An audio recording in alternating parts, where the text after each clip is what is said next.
चलो, तो थैलेसीमिया क्या है? सबसे पहली बात तो ये है। तो आगे स्लाइड अपन स्क्रॉल करते हैं। तो थैलेसीमिया में आज हम लोग पढ़ने वाले हैं, इसका इंडेक्स देख लेते हैं ना। इसके इंडेक्स में है कि हम लोग आज देखने वाले हैं कि इंट्रोडक्शन क्या हो सकता है थैलेसीमिया का, मतलब किसके कारण थैलेसीमिया होता है करके, उनसे उसके रिगार्डिंग उसको हम लोग देखने वाले हैं। देन उसके बाद हम लोग देखेंगे कि एक किस किस क्षेत्रों में थैलेसीमिया फैला हुआ है, मतलब वर्ल्ड वाइड कहाँ कहाँ पे थैलेसीमिया हमको देखने के लिए मिलता है। और फिर इसमें देखो, जो हमने कल सिकल सेल एनीमिया पढ़ा हुआ था और आज थैलेसीमिया पढ़ा रहे हैं, तो इनमें हम लोग ने क्रोमोसोम पढ़े हुए हैं कि क्रोमोसोम 11, क्रोमोसोम 16, ये सब चीज़ें पढ़ेंगे। तो एक हम basic idea what is chromosome से थोड़ा सा ले लेंगे कि यार क्रोमोसोम क्या होता है करके, है ना। तो उसके बारे में हमको पता चलेगा क्रोमोसोम क्या होता है, थोड़ा सा हमको आसानी होगी चीज़ों को और देखने में। और इसमें मैं लेज़र सेलेक्ट कर लेता हूँ, ठीक। और क्रोमोसोम की स्टडी हम लोग देख रहे हैं किस टाइप के क्रोमोसोम होते हैं और कैसे वो बॉडी में इफेक्ट करते हैं, कैसे जो माता और पिता होते हैं उनसे कैसे ट्रांसफ़र होते हैं बच्चों में। फिर हम लोग देखेंगे कि थैलेसीमिया जो है अल्फ़ा थैलेसीमिया और बीटा थैलेसीमिया क्या कहलाता है, कैसे टाइप होते हैं इनके, कौन कौन से इसमें जीन इन्वॉल्व होते हैं, इन सब चीज़ों के बारे में डिस्कस करेंगे, ठीक है। और देन उसके बाद हम लोग मोलिकुलर पैथो फिजियोलॉजी देखेंगे बॉडी में। जब किसी को थैलेसीमिया हो जाता है तो किस टाइप के उसकी बॉडी में चेंजेस देखने के लिए मिलते हैं हमको मॉलिकुलर लेवल पे, मतलब आरबीसी के लेवल पे, और बॉडी में जो जो आरबीसी हीमोलाइज हो रही हैं तो कौन कौन से कॉम्प्लिकेशन देखने के लिए मिलेंगे, आयरन वगैरह में क्या प्रॉब्लम आएगी, वो सब चीज़ें हम लोग यहाँ पे समझेंगे। क्लिनिकल फीचर्स देखेंगे हम लोग कि बॉडी में कौन कौन से प्रॉब्लम्स होती हैं हमको क्लिनिकली जो हमको देखने के लिए मिलती हैं ना, तो वो सब चीज़ें हम लोग समझेंगे। सिम्टम्स टाइप के क्या दिखते हैं हमको, है ना। और देन उसके बाद हम लोग देखेंगे कि लेबोरेटरी में कैसे हम उसको पता लगा सकते हैं, कौन कौन से हमको सीबीसी वगैरह में फाइंडिंग्स मिलती हैं देखने, ऊपर नीचे सीबीसी आरएन प्रोफाइल पेरिफेरल में क्या क्या हमको देखने के लिए मिलता है, वो हम डिस्कस करेंगे। देन उसके बाद हम लोग हीमोग्लोबिन एनालिसिस करेंगे कि हीमोग्लोबिन की इलेक्ट्रोफोरेसिस से एचपीएलसी से हम लोग कैसे पता लगाते हैं किसको थैलेसीमिया है, कैसे पैटर्न्स हमको वहाँ पे दिखाई देते हैं, है ना, वो हम लोग देखेंगे। देन उसके बाद हम लोग मोलिकुलर डायग्नोस्टिक मेथड देखेंगे, जिसमें पीसीआर वगैरह के बारे में हम लोग डिस्कस करेंगे, जिससे कि हमको पता चलेगा कि कैसे हम लोग पता करेंगे कि जीन सिक्वेंसिंग वगैरह के बारे में हम लोग यहाँ पे देखने वाले हैं, ठीक है। फिर अगर किसी को थैलेसीमिया है तो क्या क्या कॉम्प्लिकेशंस, किसी को थैलेसीमिया है तो हम उसको कॉम्प्लिकेशंस को कैसे मैनेज कर सकते हैं, कैसे, या फिर मैनेज करने के बाद हम लोग उसको ठीक भी कैसे कर सकते हैं, वो उसके बारे में थोड़ा बात करेंगे हम लोग। कॉम्प्लिकेशंस के बारे में बात करेंगे, प्रिवेंशन और जेनेटिक्स काउंसलिंग के बारे में बात करेंगे कि उसको कैसे बचाया जा सकता है किसी को थैलेसीमिया होने से, उसके बारे में बात करेंगे।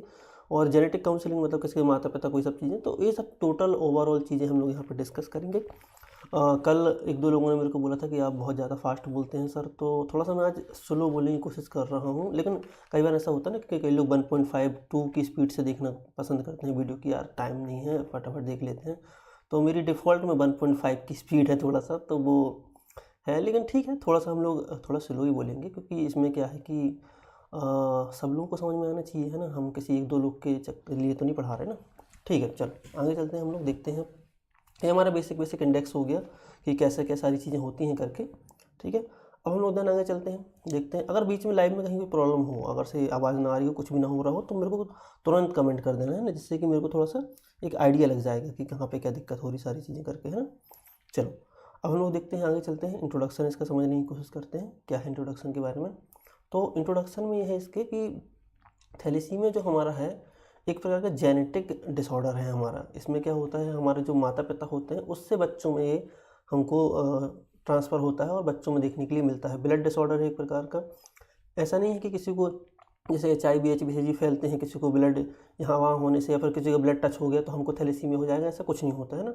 ब्लड के टच होने से थैलेसीमिया नहीं होता है, या फिर हम लोग हाइजीन मेंटेन नहीं करेंगे तो थैलेसीमिया हो जाएगा, ऐसा नहीं होता है। हाइजीन मेंटेन करना, या फिर ब्लड के टच होने से, या फिर नॉर्मली ऐसे इन्फेक्टियस डिसीज़ नहीं है। जैसे कोविड हो जा रहा था, हाँ, हवा से सांस लेने से एक दूसरे की छींक आ गई, किसी को तो हो गया, तो वैसी बीमारी नहीं है थैलेसीमिया। थैलेसीमिया या जेनेटिक बीमारी है, मतलब कि माता पिता से ही बच्चों को होती है बीमारी, है ना। ऐसा नहीं कि किसी के छींक आने से हमको हो जाएगी थैलेसीमिया। तो इस टाइप का इसको हमको ध्यान रखना है ना, कि नहीं तो फिर कई लोग, जैसे कि कई लोग इस टाइप के, जैसे कोविड के पेशेंट से दूर रहते थे 6 फीट, तो इस वाले पेशेंट से भी दूर रहे, तो ऐसा कुछ नहीं होता, ये फैलती नहीं है ऐसी बीमारी, ठीक है, ये ध्यान रखें हम लोग। देन इसके बाद सर इसमें क्या होता है, ब्लड इनहेरिटेड डिसीज़ है, जेनेटिक्स के कारण होता है। दूसरा इसमें हीमोग्लोबिन का हमको लाइसिस देखने के लिए मिलता है, आरबीसी टूटती हैं हमारी, ठीक है, हीमोलाइसिस देखने के लिए मिलता है। और क्या है कि पेरेंट्स से चिल्ड्रंस में जाती है हमारी, ठीक है, ये बीमारी जो होती है। कैसे जाती है हम लोग थोड़ा सा एक बार देख लेते हैं, फिर हम लोग डिटेल में भी हम लोग उसके बारे में बात करेंगे। सबसे पहले हम लोग एक बार ये देख लेते हैं कि नॉर्मली हमारी बॉडी कैसे काम करती है। हमने पहले पढ़ा हुआ है हीमोग्लोबिन के टाइम पे, एनीमिया के टाइम पे, लेकिन एक रिकैप कर लेते हैं हम लोग, छोटा सा नॉर्मल फिजियोलॉजी का एक रिकैप कर लेते हैं कि हमारा हीमोग्लोबिन जो होता है वो दो चीज़ों से मिलकर बना होता है। एक हीम होता है जिसमें कि आयरन होता है, दूसरा होता है ग्लोबुलिन चेन्स होती हैं। ग्लोबुलिन चेन दो टाइप की होती हैं, एक होती हैं अल्फा ग्लोबुलिन चेन्स, दूसरी होती हैं बीटा ग्लोबुलिन चेन। जो अडल्ट हीमोग्लोबिन पाया जाता है इसमें दो टाइप की चेन पाई जाती हैं, दो अल्फा ग्लोबुलिन चेन और दो बीटा ग्लोबुलिन चेन पाई जाती हैं। अब आगे जो हमारा डिस्कशन चलेगा वो इन्हीं में चलेगा कि अल्फा चेन में डिफेक्ट है, बीटा चेन में डिफेक्ट है। ठीक है, तो हमको एक बेसिक आइडिया होना चाहिए कि अल्फा चेन और बीटा चेन की बात हम लोग क्या कर रहे हैं यहाँ पे, है ना। तो लगभग बहुत सारे लोग ज्वाइन कर लिए हैं, तो मेरे ख्याल से आप सबको यहाँ से एक बेसिक आइडिया हमको लगाना है कि बॉडी में क्या हो रहा है हमारा, है ना। एक बार फिर से रिकैप कर देता हूँ मैं कि हीमोग्लोबिन जो आरबीसी के अंदर पाया जाता है वो दो चीज़ों से मिलकर बना होता है। एक होता है हीम और दूसरा होता है ग्लोबुलिन। इन दोनों को मिलकर हमारा हीमोग्लोबिन हो गया। ठीक है, अब जो हीम है वो आयरन वाला पार्ट है जिसमें कि आयरन पाया जाता है, और ग्लोबुलिन जो है वो प्रोटीन वाला पार्ट है। अब जो ग्लोबुलिन जो है वो उसमें 4 चेन्स होती हैं। ठीक है, हीम जो होते हैं और उसमें जो 4 चेन्स जो हमारी होती है ग्लोबुलिन में, 2 अल्फा और 2 बीटा चेन से मिलकर के एक हीमोग्लोबिन बनता है। ठीक है, और ऐसे हीम ग्रुप भी 4 होते हैं, तो ऐसे होगा बैलेंस हो जाता है हमारा, है ना, कि 2 अल्फा चेन 2 बीटा चेन और 4 हीम ग्रुप, तो टोटल मिला करके हमारा हीमोग्लोबिन बन जाता है। अब दिक्कत यहाँ पे आती है कि जो अल्फा चेन बनने में अगर कोई दिक्कत हुई तो अल्फा थैलेसीमिया हो जाएगा, और बीटा चेन बनने में अगर कोई दिक्कत हुई तो बीटा थैलेसीमिया हो जाएगा। तो ये जो अल्फा और बीटा का जो बैलेंस है वो प्रॉपर होना चाहिए हमारी बॉडी में, चेन्स का हीमोग्लोबिन के अंदर। इसमें कोई दिक्कत होगी तो फिर दिक्कत हो जाएगी। थैलेसीमिया इसी बैलेंस को बिगाड़ देता है कि कहीं अल्फा चेन में कोई दिक्कत हो जाएगी, कहीं बीटा चेन में कोई दिक्कत हो जाएगी, तो फिर वो हमको थैलेसीमिया हो जाएगा करके। ठीक है, देन अब हम लोग आगे चलते हैं। हम लोग एक बार थोड़ा सा बेसिक ओवरव्यू ले लेते हैं कि जैसे कि अगर पिता जो है वो थैलेसीमिया ट्रेट है, माता थैलेसीमिया ट्रेट है, तो ऐसा होता है कि इनके जीन्स निकल के बच्चों में जाते हैं। अगर इसका सही वाला जीन निकल के बच्चे में चला गया और इसका भी सही वाला जीन निकल के बच्चे में चला गया तो बच्चा जो है नॉर्मल पैदा हो जाएगा। तो 25% चांस रहते हैं बच्चे नॉर्मल पैदा होने के। इसको हम डिटेल में भी देखेंगे अलग अलग पैटर्न्स की। मदर पूरी तरीके से थैलेसीमिया डिसीज़ है, फादर है, तो बेसिक आइडिया ले लेते हैं। मान लो कि ये जो मदर है इसका जो है डिसीज़ वाला जीन निकल के आगे चला गया, और फादर का भी डिसीज़ वाला जीन निकल के इसमें चला गया, तो बच्चा जो है वो डिसीज़ वाला पैदा हो जाएगा। और एक का डिसीज़ वाला गया, एक का नॉर्मल चला गया, तो बच्चा नॉर्मल पैदा हो जाएगा। तो इस टाइप से इसके कॉम्बिनेशंस बनते हैं। एक इसको बोलते हैं प्रोबेबिलिटी ऑफ जो बच्चा होगा, चिल्ड्रन होगा, उसकी कितनी परसेंटेज है कि वो कैसा पैदा होगा। ठीक है, ये प्रोबेबिलिटी हम लोग आगे प्रॉपर डिटेल में डिस्कस करेंगे। भैया बेसिक आइडिया हमको एक पता लग गया कि थैलेसीमिया क्या है, जेनेटिक डिसऑर्डर है, और ये हमारा हीमोग्लोबिन सिंथेसिस से रिलेटेड है। हीमोग्लोबिन को हीमोलाइज करता है जिसके कारण ये इससे खून की कमी हो जाती है। ये इन्फेक्शियस डिसीज़ नहीं है, मतलब कि हमारे छींकने से, खांसने से, एक दूसरे को टच करने से नहीं फैलती है। ठीक है, बेसिक आइडिया हमको लग गया हीम और ग्लोबुलिन के बारे में। और अब हम लोग आगे चलते हैं। चलो, इंट्रोडक्शन बेसिक सबको समझ में आ गया होगा। ठीक है, अब आगे चलते हैं हम लोग। देखो, जो हम लोग का डिस्कशन होगा इस स्लाइड के ऊपर, जब हम लोग इसके बाद में गूगल मीट पे जब हम लोग मिलेंगे और जब हम लोग बात करेंगे तो इन सब स्लाइड पे हम लोग ओपन करेंगे, वापस से डिस्कशन भी करेंगे इन सब चीज़ों को लेकर, है ना। तो अगर किसी को समझ में ना आए कोई चीज़ तो फिर हम लोग वहाँ पे डिस्कस करेंगे सब चीज़ों को लेकर के। ठीक है, अभी फ़िलहाल क्लास को कंटिन्यू करते हैं, आगे चलते हैं हम लोग। अब हम लोग इसको देख लेते हैं कि कहाँ कहाँ जो एपिडेमियोलॉजी में कहाँ कहाँ हमको वर्ल्ड वाइड हमको देखने के लिए मिलता है। ठीक है, तो थैलेसीमिया जो है अधिकतर हमको मिडिल ईस्ट तक की कंट्रीज़ में, ईस्टर्न स्टेट में, और हमको इंडियन सब कॉन्टिनेंट में, साउथ ईस्ट एशिया में, तो इन सब जो कॉन्टिनेंट जो हमको दिख रहे हैं यहाँ पे हमको थैलेसीमिया देखने के लिए मिलता है। इंडिया में बीटा थैलेसीमिया ट्रेट ज़्यादा मात्रा में पाए जाते हैं। ठीक है, अब देखो ये जो हमने वर्ल्ड मैप जो उठाया हुआ है, इस वर्ल्ड मैप में क्या है, estimated annual affected birth of childrens, मतलब कि हर साल कितने चिल्ड्रंस जो हैं वो पैदा होते हैं थैलेसीमिया से, बीटा थैलेसीमिया में। ठीक है, उनका फिगर है। तो इंडिया में देखो 20,000 बच्चे पैदा होते हैं बीटा थैलेसीमिया वाले। बाकी जो अलग अलग जो और कंट्रीज़ हैं उन सब में अलग अलग है। ठीक है, लेकिन जो हमारा साउथ ईस्ट एशिया वाला रीजन जो है हमारा है, जो इंडिया वाला रीजन जो है, और इसमें हमारा ये बांग्लादेश भी आ जाता है, नीचे तरफ श्रीलंका वगैरह भी आता है, इस टाइप का जो पूरा एरिया है इसमें लगभग 20,000 बच्चे पैदा होते हैं बीटा थैलेसीमिया से पीड़ित बच्चे हमारे। तो ये हमको थोड़ा सा एक आइडिया इसके बारे में होना चाहिए। बहुत ज़्यादा ज़रूरत नहीं है इसकी, लेकिन एक बेसिक आइडिया होना चाहिए कि किस टाइप से फैला हुआ है बीटा थैलेसीमिया फिर थैलेसीमिया। आगे चलते हैं। अब हम लोग जब अभी बात करेंगे हम लोग क्रोमोसोम्स के बारे में कि यार इस नंबर के क्रोमोसोम के कारण ये बीमारी हो रही है, ये इस नंबर के क्रोमोसोम के कारण हो रही है, तो कई लोग कंफ्यूज हो जाते हैं ना, 11th-12th में पढ़े हुए हैं हमने क्रोमोसोम के बारे में, डिटेल में पढ़े हुए हैं, लेकिन एक बेसिक रिकैप कर लेते हैं कि क्रोमोसोम क्या कहलाता है। तो उससे होगा ये कि हमको जो आगे हम लोग पढ़ने वाले हैं अलग अलग क्रोमोसोम के बारे में, तो उसका एक हमको आइडिया लग जाएगा, ठीक है। तो बेसिक अपन एक रिकैप करते हैं। जो ह्यूमंस होते हैं, मेल हो गया या फिर फीमेल हो गया, सबके अंदर 23 जोड़े क्रोमोसोम पाए जाते हैं, ठीक है। ये 1 से लेकर के यहाँ 22 और ये 23वें नंबर का क्रोमोसोम है। ऐसे फीमेल में भी 1 से लेकर के 23 जोड़े क्रोमोसोम है। जोड़े मतलब कि 2-2 के ग्रुप में, है ना। तो अब दिक्कत क्या होती है, जो मेल होता है, दिक्कत नहीं है, मतलब ये नॉर्मल हम लोग बात डिस्कस कर रहे हैं। जो मेल होता है इसमें जो 23वें जोड़े क्रोमोसोम है वो एक्स और वाई वाला पाया जाता है, और जो फीमेल होती है उसका जो 23वें नंबर का क्रोमोसोम है वो एक्स और एक्स पाया जाता है। तो जो यहाँ पे एक्स और वाई और यहाँ पे एक्स एक्स है, तो ये जो बाय जो क्रोमोसोम है ये डिसाइड करता है कि ये जो मेल होगा कि फीमेल होगा। अगर सिर्फ इनमें जो है लगभग 45 क्रोमोसोम सेम रहते हैं दोनों में, चाहे मेल हो चाहे फीमेल हो, लास्ट का जो 46वां जो क्रोमोसोम है, 23वें जोड़े का जो सबसे आखिरी वाला क्रोमोसोम है, वो डिसाइड करता है कि जो पर्सन है वो मेल पैदा होगा कि फीमेल पैदा होगा।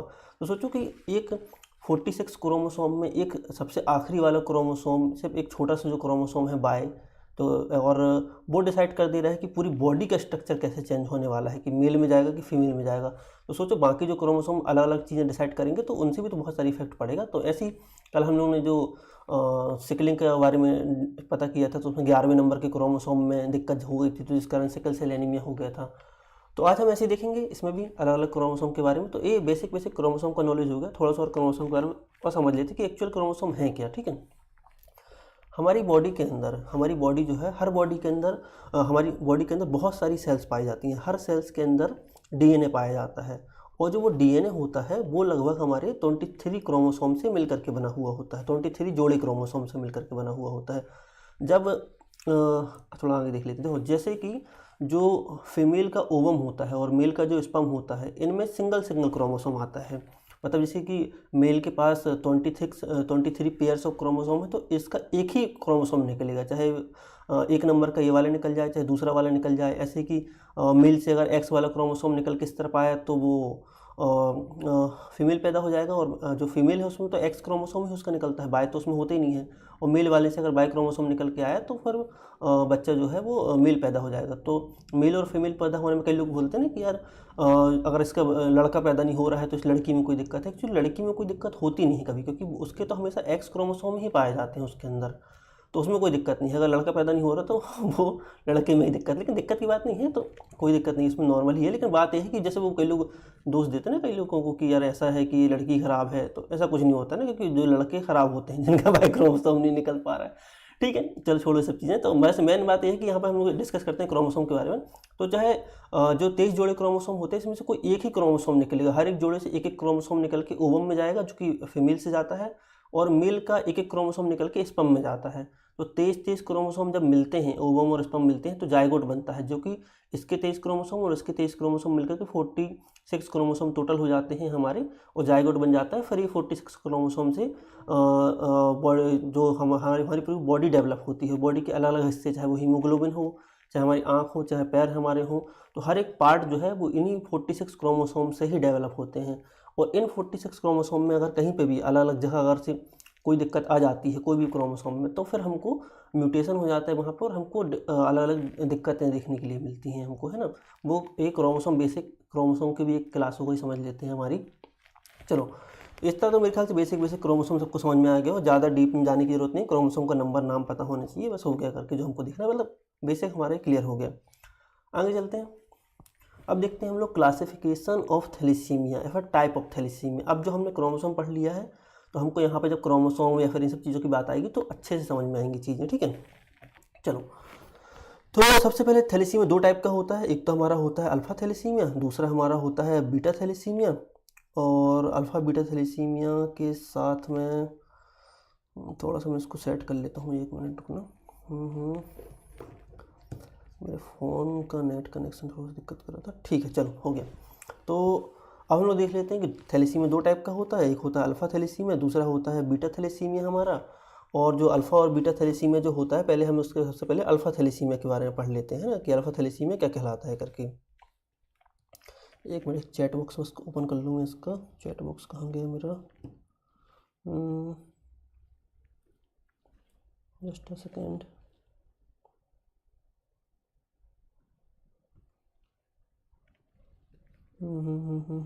ठीक है, ओपन हो गया चैट बॉक्स। ठीक, तो अब अल्फ़ा थैलेसीमिया के बारे में पहले बात करते हैं, उसके बाद हम लोग नेक्स्ट स्लाइड में बीटा थैलेसीमिया की बात करेंगे।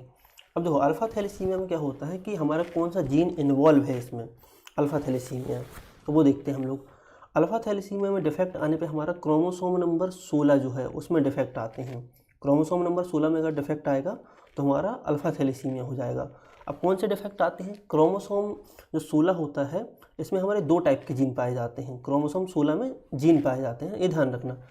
क्रोमोसोम है 16वें नंबर का, इसमें 2 टाइप के जीन हैं हमारे, ठीक है।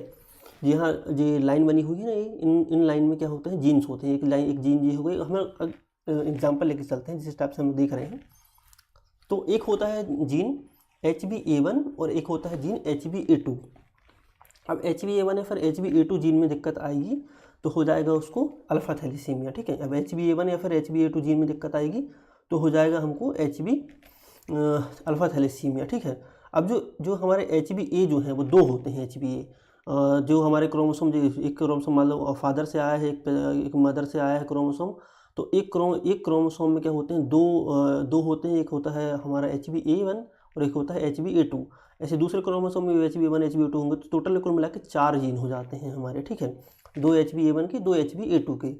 अब क्या होता है, जो 4 जो हमारे जीन हो गए जिनको बोलते हैं हम लोग टोटल 4 हमारे क्या होते हैं, अल्फ़ा ग्लोबुलिन एलन बोलते हैं हम लोग यहाँ पे। जीन को जो हम लोग बोल रहे हैं यहाँ पे एलन बोल रहे हैं यहाँ पे। तो जो 4 हमारे एलन हैं, अब इसके हिसाब से सीवियरिटी तय होती है कि व्यक्ति में कितने सीवियर अल्फ़ा थैलेसीमिया होगा। अब नाम से ही समझ में आ रहा है कि अल्फ़ा थैलेसीमिया है, मतलब कि अल्फ़ा ग्लोबुलिन चेन जो बनेगी हीमोग्लोबिन की उसमें डिफेक्ट आएगा। अल्फ़ा जो ग्लोबुलिन चेन बनती है हीमोग्लोबिन की उसमें डिफेक्ट आएगा, वो नहीं बन पाएगा तो क्या होगा, अल्फ़ा ग्लोबुलिन चेन की जहाँ बीटा या फिर गामा चेन्स का जो हमारा होता है वो हीमोग्लोबिन में आकर के अनस्टेबल करने लगती हैं उसको। मतलब वही समझ लें कि जो गामा चेन्स वगैरह होती है वो बनने लगती हैं, तो हीमोग्लोबिन का टाइप चेंज हो जाता है। वो हम समझेंगे अभी कैसे टाइप चेंज हो जाता है। बेसिक वैसा इतना समझ लें कि अल्फ़ा जो हीमोग्लोबिन है वो बनेगा नहीं प्रॉपर तरीके से, जिसके कारण क्या होगा कि हमारा हीमोग्लोबिन जो है अनस्टेबल हो जाएगा। अब देखो किस टाइप से हमारा हीमोग्लोबिन, अब जो हमारा अल्फ़ा थैलेसीमिया है वो 4 टाइप का होता है। अल्फ़ा थैलेसीमिया में 4 टाइप का कैसे होगा कि अगर से एक, जो हमारे 4 जीन यहाँ पे दिख रहे हैं 1 2 3 4, और एक जीन डिलीट हो गया, यहाँ पे जीन डिलीट हो जाते हैं। डिलीट होने मतलब गायब हो जाना है यहाँ से, ठीक है। गायब हो जाते हैं मतलब डिलीट हो जाना जीन का। अब जीन गायब हो सकते हैं या फिर इनमें पॉइंट म्यूटेशन आ सकता है। पॉइंट म्यूटेशन का मतलब क्या होता है, जैसे कल हम लोगों ने सिकलिंग में समझा हुआ था कि सिकल सेल में 11वें नंबर का जो क्रोमोसोम होता है उसके जो एक जीन होता है, उस जीन में जो हमारा जब ग्लोबुलिन चेन जब बन रही होती है तो हमारा जो है बैलिन आकर के जुड़ जाता है 6th पोजीशन पे ग्लूटामिक एसिड की जगह। तो वो हमारा एक पॉइंट पे म्यूटेशन हो गया, एक पॉइंट पे ग्लूटामिक एसिड पाया जाता था 6th नंबर पे, और वो निकल करके हमारा क्या हो गया, यहाँ पे हमारा बैलिन आकर के जुड़ गया। तो यहाँ पे पॉइंट के कारण, मतलब कि जो जीन में पॉइंट म्यूटेशन हुआ उसके कारण हमारी जो है जो ग्लोबुलिन की चेन जो है उसमें हमारा म्यूटेशन आ गया करके। तो इस टाइप से कोई अगर पॉइंट में म्यूटेशन होता है तो उसको पॉइंट म्यूटेशन बोलते हैं हम लोग। और पॉइंट म्यूटेशन में अगर डिलीटेशन है मतलब क्या होता है, ये जीन डिलीट हो जाना है, यहाँ से जीन ही डिलीट हो जाएगा। यहाँ से एक जीन डिलीट हो जाएगा, एक जीन डिलीट हो गया तो उसको बोलते हैं हम लोग कैरियर, ठीक है। सिम्टम्स होते नहीं हैं। 2 जीन डिलीट हो गए, मान लो ये दोनों जीन डिलीट हो गए अगर से, तो दो जीन डिलीट होते हैं तो भी थैलेसीमिया ट्रेट कहलाता है वो। उसमें भी थोड़े बहुत सिम्टम्स होते हैं, आरबीसी का साइज छोटा हो जाता है। 3 जीन डिलीट होगा, 1 2 3 अगर जीन डिलीट हो गए अगर से, तो 3 जीन डिलीट हो जाएंगे तो फिर ये डिसीज़ में कन्वर्ट होने लगता है, ठीक है। तो थोड़ा सीवियर हो जाते हैं, थोड़ा ज़्यादा सिम्टम दिखने लगते हैं, हीमोलाइसिस ज़्यादा होने लगता है इस टाइम पे, ठीक है। हमारा जो स्प्लीन वगैरह है और जो हमारा लीवर वगैरह है ये साइज में थोड़े से बड़े होने लगते हैं ऐसा होने से। और अगर 4 जीन डिलीट हो गए इसके तो ये मतलब बहुत ज़्यादा सीवियर कंडीशन कहला जाती है। फिर चारों जीन डिलीट हो गए, अब चारों जीन डिलीट हो गए तो प्रॉपर तरीके से हीमोग्लोबिन बनेगा नहीं, अल्फा चेन बनेगी नहीं प्रॉपर तरीके से, अल्फा ग्लोबुलिन चेन, ठीक है। इसको हम लोग हीमोग्लोबिन बाट बोलते हैं हम लोग इसको। हीमोग्लोबिन बाट में क्या होता है कि चारों जीन हमारे जो है हमारे डिलीट हो जाते हैं। अब ये जो है बहुत ज़्यादा मतलब बहुत ज़्यादा खतरनाक कंडीशन होती है, इसमें आदमी मर भी जाता है, ठीक है। तो ये बहुत ज़्यादा खतरनाक बीमारी है, चारों जीन का डिलीट हो जाना। तो अभी तक हम लोग एक बार इसको रिकैप कर लेते हैं ना, क्योंकि बहुत ज़्यादा कॉम्प्लिकेटेड चीज़ें हैं इसमें, जिससे कि हमको दिक्कत ना हो। चलो, अल्फ़ा थैलेसीमिया क्या है? अल्फा थैलेसीमिया में 4 जीन पाए जाते हैं। इन चारों जीन में म्यूटेशन होता है। कौन सा म्यूटेशन होता है? डिलीटेशन हो सकता है, फिर पॉइंट म्यूटेशन हो सकता है। अधिकतर टाइम डिलीटेशन होता है, कभी कभी पॉइंट म्यूटेशन भी हो जाता है। डिलीटेशन में क्या होगा, एक जीन डिलीट हो जाएगा। एक जीन डिलीट हो जाएगा तो एक कैरियर की स्टेज में जाएगा। थोड़ा बहुत साइलेंट कैरियर इसको बोलते हैं हम लोग ना, थोड़ा बहुत सिम्टम दिखाई देंगे, फिर नहीं दिखाई देंगे सिम्टम। एक जीन में बहुत ज़्यादा सिम्टम पता भी नहीं चलता किसी को उसको थैलेसीमिया है भी। मान लो 2 जीन डिलीट हो जाते हैं तो थैलेसीमिया फिर ट्रेट में जाता है। थोड़े बहुत सिम्टम हमको दिखाई देने चालू होते हैं, माइक्रोसाइट्स दिखाई देती हैं, छोटी छोटी आरबीसी होने लगती हैं धीरे धीरे। तीसरा अगर जीन डिलीट हो गया धोखे से तो HbH डिसीज़ कहलाती है। इसमें सीवियर सिम्टम्स से लेकर के मॉडरेट सिम्टम हमको दिखाई देते हैं। हीमोलाइसिस होता है, लीवर और हमारे जो स्प्लीन है वो बड़े हो जाते हैं थोड़े से साइज़ में, ठीक है, क्योंकि यही तो काम करते हैं ना ब्लड को, या फिर आयरन डिपॉजिट का, कहीं ब्लड को फिल्टर करने का, ये सब चीज़ों का काम हमारा लीवर और हमारे स्प्लीन करते हैं, ठीक है। अगर 4 जीन डिलीट हो जाते हैं, 1 2 3 4 जो दिख रहे हैं, अगर चारों जीन डिलीट हो जाते हैं तो फिर वो हमारा सीवियर अल्फा थैलेसीमिया हो जाता है, मतलब डिसीज़ वाला अल्फा थैलेसीमिया हो गया। इसको हम लोग हीमोग्लोबिन बार्ट सिंड्रोम भी बोलते हैं। और इसमें क्या हो, डेथ भी हो सकती है किसी पेशेंट की। तो ये हमारा पूरा टोटल अल्फा थैलेसीमिया हो गया। क्यों होता है? क्रोमोसोम नंबर 16 पे डिफेक्ट आ जाता है। इसके लिए 2 जीन रिस्पॉन्सिबल हैं, ABA1 और ABA2 जीन रिस्पॉन्सिबल हैं। तो ये बेसिक चीज़ें हमारी अल्फा थैलेसीमिया के बारे में हो गई, ठीक है। कुछ क्वेश्चन अगर किसी के रहेंगे तो हम लोग डिस्कशन वाली जो क्लास रहेगी उसमें डिस्कस कर लेंगे, कोई दिक्कत नहीं है। बेसिक हमको इतना समझ लेना है कि अल्फा थैलेसीमिया क्या होता है और कैसे होता है ये सब चीज़ें। अभी एक बार में समझ में ना भी आया अगर किसी को, तो बार इसको पढ़ेंगे, 1 2 बार पढ़ेंगे, समझेंगे थोड़ा सा तो समझ में आ जाएगा। कोई बहुत ज़्यादा हमने कॉम्प्लिकेटेड स्लाइड नहीं रखी है, बेसिक समझा दिए हैं अपन ने। आगे चलते हैं। अब हम लोग बात करते हैं बीटा थैलेसीमिया की। तो जैसे कि अल्फा थैलेसीमिया हो रहा था अल्फा ग्लोबुलिन की चैन में डिफेक्ट आने के कारण, तो बीटा थैलेसीमिया में क्या होगा, बीटा ग्लोबुलिन की चैन में डिफेक्ट आएगा। तो बस वही है कि बीटा ग्लोबुलिन की चैन में इसमें क्या होता है, डिफेक्ट आ जाता है। अब इसके लिए जीन कौन सा रिस्पॉन्सिबल है? HBB जीन रिस्पॉन्सिबल है इसमें, ठीक है। HBB जीन याद करना कि जब हम लोग वो पढ़ रहे थे सिकलिंग, तो उसमें भी HBB जीन आया था उसमें, है ना। उसमें भी पॉइंट म्यूटेशन वगैरह हुआ था, तो वहाँ पे भी 11वें नंबर का जीन रिस्पॉन्सिबल था, इसमें भी 11वें नंबर का जीन रिस्पॉन्सिबल है। अब ये देख लेते हैं हम लोग कि जैसे कि अल्फा थैलेसीमिया में 4 हम लोग के कंडीशन बन रही थी कि 4 जीन डिलीट होते थे तो 1 2 3 4 में हम कंडीशन बनती थी। लेकिन यहाँ पे HBB जीन रिस्पॉन्सिबल है थैलेसीमिया होने के लिए, और HBB जीन एक होता है एक क्रोमोसोम में। एक क्रोमोसोम मतलब कि एक जो पेयर का एक क्रोमोसोम होता है। तो 11वें जो पेयर है, 11वें नंबर का जो क्रोमोसोम का जो पेयर है, 11वें नंबर के क्रोमोसोम में 2 पेयर है हमारे हैं। तो एक में HBB 1 और 2 HBB जीन पाए जाते हैं हमारे, एक जो मेल या फीमेल जो भी व्यक्ति होता है उस पर। तो अगर इसमें कोई डिफेक्ट आया, डिफेक्ट इन द सेंस कि हो सकता है इसमें पे स्पाइस साइट म्यूटेशन आ जाए, नॉनसेंस म्यूटेशन आ जाए, फिल्म सेट म्यूटेशन आ जाए, या प्रोमोटर म्यूटेशन आ जाए, और भी कुछ म्यूटेशन भी आ सकते हैं इसमें। तो इसमें अलग अलग टाइप के म्यूटेशन हमारे होते हैं, ठीक है। इन सब म्यूटेशन क्या होते हैं अभी मैं समझाता हूँ। पहले अभी हम लोग यहाँ का ऊपर का जो जीन इन्वॉल्व है उसको समझ लेते हैं। तो बस एक ही जीन इन्वॉल्व है इसमें, HBB जीन इन्वॉल्व है। और जो HBB जीन जो हमारा है, इसमें हमारा ये होता है कि हमारा बीटा ग्लोबुलिन चेन सिंथेसिस में दिक्कत जाती है। बीटा चेन क्या कहलाता है वो हमने बताया था ना, कि हीमोग्लोबिन में जो अल्फा बीटा चेन होती है, वहाँ पे जो बीटा चेन है उसको बनने में दिक्कत चली जाती है, ठीक है। अब कारण इसका डिस्कस कर लेते हैं। तो HBB जीन में जो पॉइंट म्यूटेशन होता है वो इतने प्रकार का होता है। Splice site mutation, splice site mutation में क्या होता है, जो mRNA होता है, जब हमारा जब जीन बन रहा होता है या फिर जीन आ रहा होता है, तो mRNA जो होता है उसमें गड़बड़ी आ जाती है। अब mRNA में गड़बड़ी आ जाती है तो वो सीक्वेंसिंग जो होती है mRNA की वो गड़बड़ हो जाती है, और वो गड़बड़ हुई तो स्प्लाइस साइट म्यूटेशन पैदा हो जाता है। एक पॉइंट म्यूटेशन का टाइप है अंदर, है ना, तो स्प्लाइस साइट म्यूटेशन पैदा हो जाता है। अभी नॉनसेंस म्यूटेशन क्या कहलाता है? नॉनसेंस म्यूटेशन में क्या होता है, जो जीन्स होते हैं इनके कोडॉन्स में दिक्कत आ जाती है। अब कोडॉन्स क्या कहलाते हैं, जो हमारा कोई भी जीन होता है वो बहुत सारी न्यूक्लियोटाइड्स से मिलकर के बना होता है। अगर वो न्यूक्लियोटाइड एक सीक्वेंस में जुड़ते हैं, ठीक है, एडेनिन, साइटोसिन, गुआनिन, वो एक सब एक सीक्वेंस में जुड़ते हैं, अगर उनमें वो सीक्वेंस में अगर कोई दिक्कत आ गई अगर से, तो वो कोडॉन प्रॉब्लम कहलाती है। अब कोडॉन प्रॉब्लम में कोई दिक्कत होगी तो वो नॉनसेंस म्यूटेशन कहलाएगा। अब फ्लेम शिफ्टिंग म्यूटेशन क्या कहलाता है, जो हमारा एक सेकेंड में कोडॉन, जस्ट अ सेकेंड, इसमें फ्लेम शिफ्ट म्यूटेशन में कोडॉन सॉरी, अच्छा इसका थोड़ा सा दिक्कत अपनी हो गई ना, एक सेकेंड जी।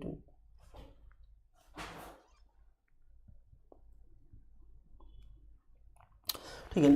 सॉरी, जो मैंने कोड जो अभी वो वाला समझाया मैंने न्यूक्लियोटाइड वाला, वो फ्लेम शिफ्टिंग वाला है ना। फ्लेम शिफ्टिंग में न्यूक्लियोटाइड में दिक्कत आती है। जो वो हमारे न्यूक्लियोटाइड्स होते हैं वो फ्लेम शिफ्टिंग में प्रॉब्लम करते हैं, आगे पीछे जुड़ जाते हैं ना। स्प्लाइस साइट में mRNA रिस्पॉन्सिबल है, इसके लिए कोडॉन दिक्कत है, मतलब कि जो न्यूक्लियोटाइड्स में दिक्कत आती है। और जो हमारे जो स्टॉप कोडॉन, इसमें नॉनसेंस वाले में स्टॉप कोडॉन आकर जुड़ जाता है। स्टॉप कोडॉन को ज़्यादा डिटेल में समझे ना तो भी कोई दिक्कत नहीं है। स्टॉप कोडॉन बस दिक्कत ये होती है कि जो हमारा प्रोटीन सिंथेसिस होता है उसको रोक देता है स्टॉप कोडॉन, इसलिए हम लोग उसको नॉनसेंस म्यूटेशन बोल रहे हैं। तो एक बार फिर से समझा देता हूँ कि सब मैसअप हो गया, कन्फ्यूजन हो गया यहाँ पे। स्प्लाइस साइट में क्या होता है, mRNA में प्रॉब्लम आती है, उसके सीक्वेंसिंग नहीं बन पाती है। नॉनसेंस में स्टॉप कोडॉन आ जाता है जो कि प्रोटीन सिंथेसिस को रोक देता है। फ्लेम सिस्टम में जो न्यूक्लियोटाइड्स होते हैं वो न्यूक्लियोटाइड्स प्रॉपर सीक्वेंस में अरेंज नहीं हो पाते हैं, ठीक है, जिसके कारण क्या होता है यहाँ पे हमारा म्यूटेशन हो जाता है। अब जो है हमारा जो प्रमोटर में क्या होता है, यहाँ पे जीन को जो प्रमोट करने वाले जो होते हैं कुछ इफेक्ट जो प्रमोटर्स होते हैं, वो प्रमोटर्स प्रॉपर तरीके से काम नहीं करते हैं। तो हमारा जो जीन है वो प्रॉपर तरीके से रेप्लिकेट नहीं हो पाता है, बन नहीं पाता है, जिसके कारण हमारे यहाँ पे जीन में म्यूटेशन हो जाता है।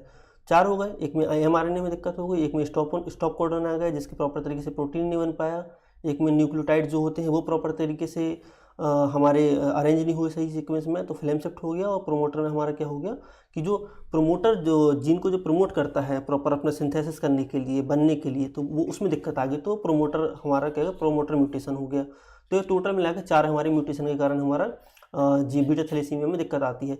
देखो मैं इनको बहुत ज़्यादा डिटेल में पढ़ने की ज़रूरत नहीं, फिर भी मैंने थोड़ा थोड़ा समझा दिया इनके बारे में, क्योंकि इतना डिटेल में नहीं पूछते हैं कभी भी, कोई भी पूछेगा अगर से तो इतना डिटेल में कोई नहीं पूछता है।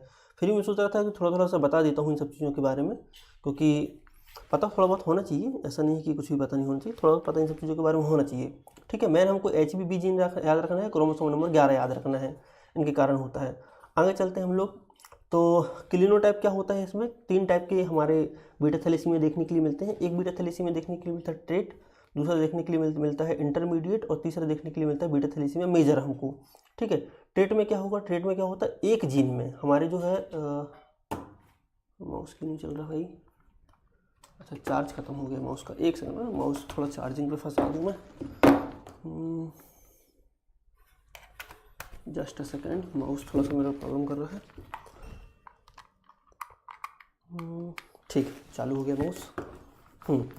अब देखो दिक्कत यहाँ पे ये आती है कि जो हमारा यहाँ पे हमको याद रखना, क्रोमोसोम नंबर 11 में दिक्कत आती है, बीटा ग्लोबुलिन चेन में दिक्कत आती है।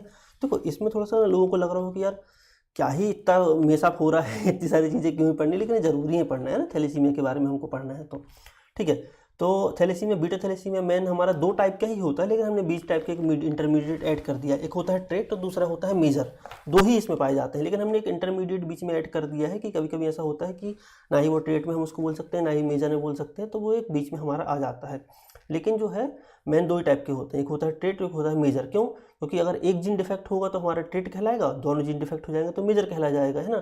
तो मेन एक 2 टाइप के होते हैं, लेकिन हमने CBAT के हिसाब से उसको भी ऐड कर दिया है कि ट्रेट का ही एडवांस वर्जन है, फिर मेजर का ही थोड़ा कम सिम्टम वाला वर्जन, तो उसको हम लोग इंटरमीडिएट बोल सकते हैं, ठीक है। चलो, तो बीटा थैलेसीमिया ट्रेट में क्या होता है, हेट्रोजाइगस होता है ये, हेट्रोजाइगस, और उसमें माइल्ड एनीमिया या फिर एसिम्प्टोमेटिक कैरियर होते हैं। हेट्रोजाइगस का मतलब होता है कि इसमें हमारा 2 टाइप के हीमोग्लोबिन प्रॉपर तरीके से मिलेंगे हमको ज़्यादा मात्रा में, इसलिए इसको हेट्रोजाइगस हम लोग बोल सकते हैं, ठीक है।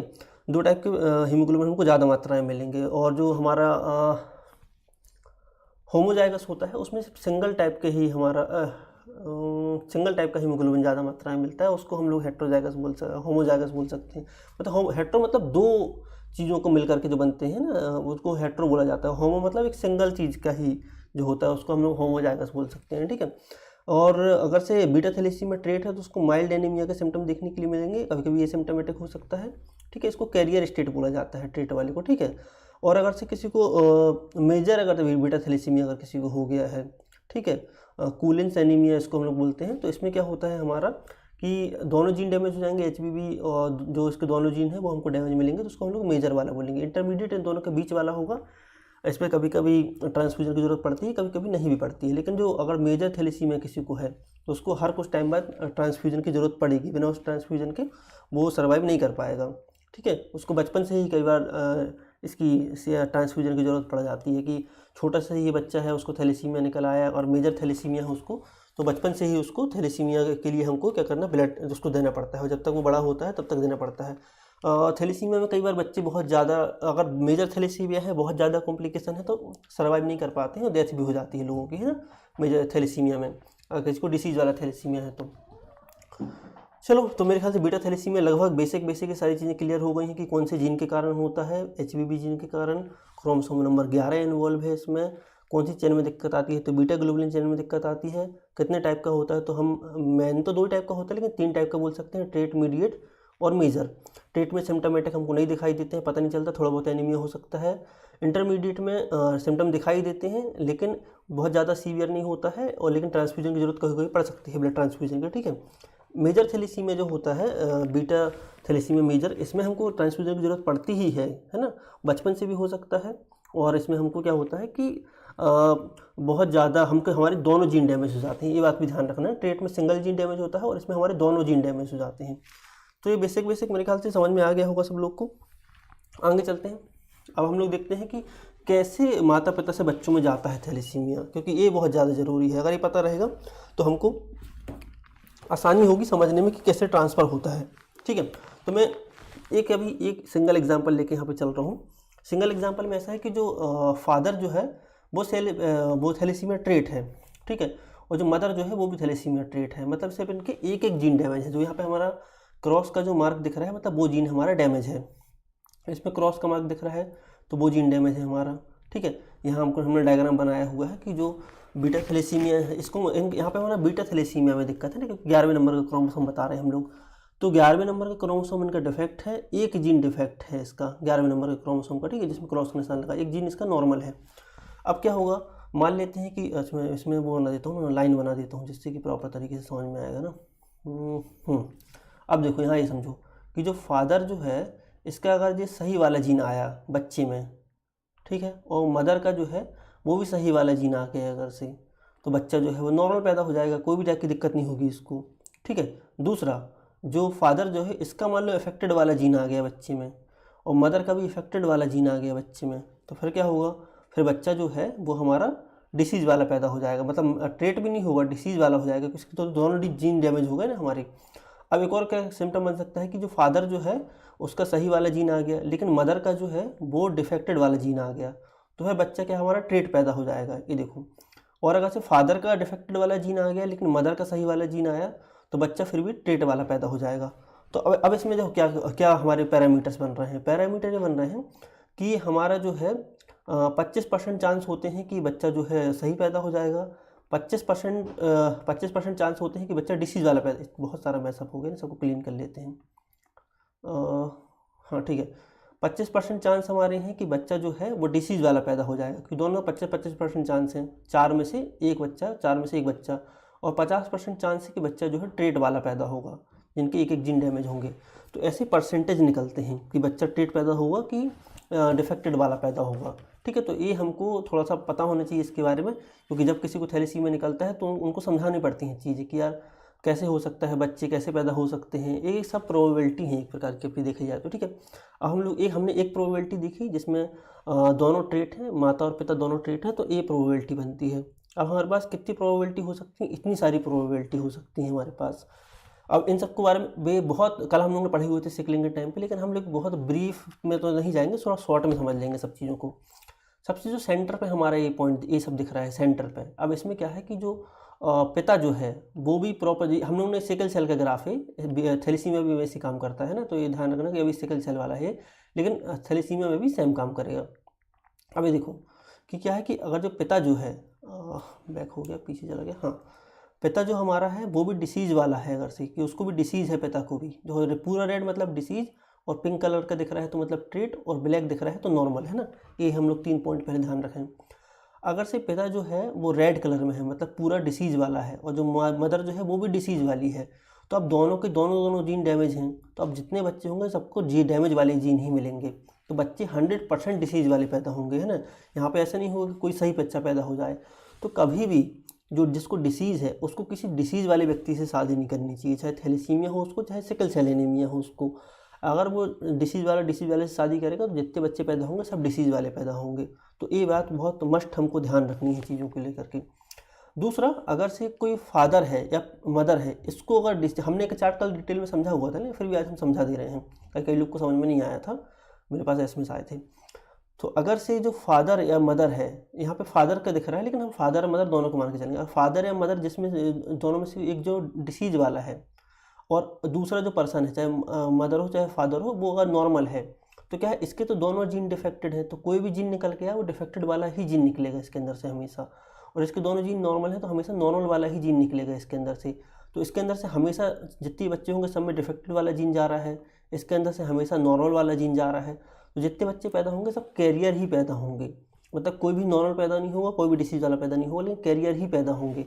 तो हमको क्या अवॉइड करना है, हमको अवॉइड ये करना है कि ऐसे लोग शादी ना करें। अगर हम लोग किसी को सजेशन देते हैं या फिर बताते हैं कि जिनको डिसीज़ हो, ठीक है, जिनको डिसीज़ हो और वो डिसीज़ वालों से शादी ना करें, हमेशा है ये ध्यान रखना है हमको कि डिसीज़ वालों से शादी ना करें।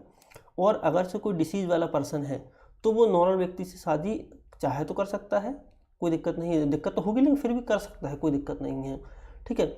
और क्योंकि सब बच्चे ट्रेट वाले ही पैदा होंगे, और ट्रेट वालों में फ़ायदा ये होता है कि आगे जाकर से हो सकता है कि ट्रेट वालों के नॉर्मल बच्चे पैदा हो जाए, है ना। अगर वो नॉर्मल व्यक्ति से शादी कर लेगा तो फिर नॉर्मल बच्चे पैदा हो जाएंगे। जैसे कि एग्जांपल हम यहाँ ऊपर वाला मान के चलें कि मान लो कि जो ट्रेट वाला है वो यहाँ पे आ गया, ये ट्रेट है और इसने नॉर्मल व्यक्ति से अगर से शादी कर ली तो इसके पास क्या रहेंगे, 50% चांस रहेंगे कि इसके बच्चे नॉर्मल हो जाएंगे और 50% चांस रहेंगे कि इसके बच्चे ट्रेट वाले पैदा होंगे, डिसीज वाले पैदा नहीं होंगे।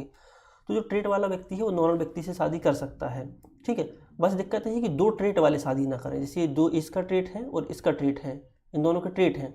तो अगर दो ट्रेट वाले शादी करेंगे तो इसमें 25% चांस रहेंगे कि डिसीज वाला बच्चा पैदा हो जाए, 25% रहेंगे तो नॉर्मल पैदा हो सकता है और 50% रहेंगे कि कैरियर पैदा होगा।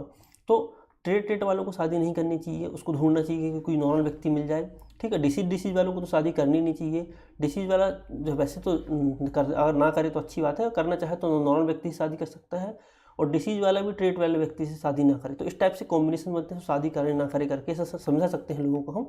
लेकिन हमको बेसिक आइडिया होना चाहिए कि किस प्रकार से ये फैलता है, कैसे बच्चों में जाता है जेनेटिकली, ठीक है।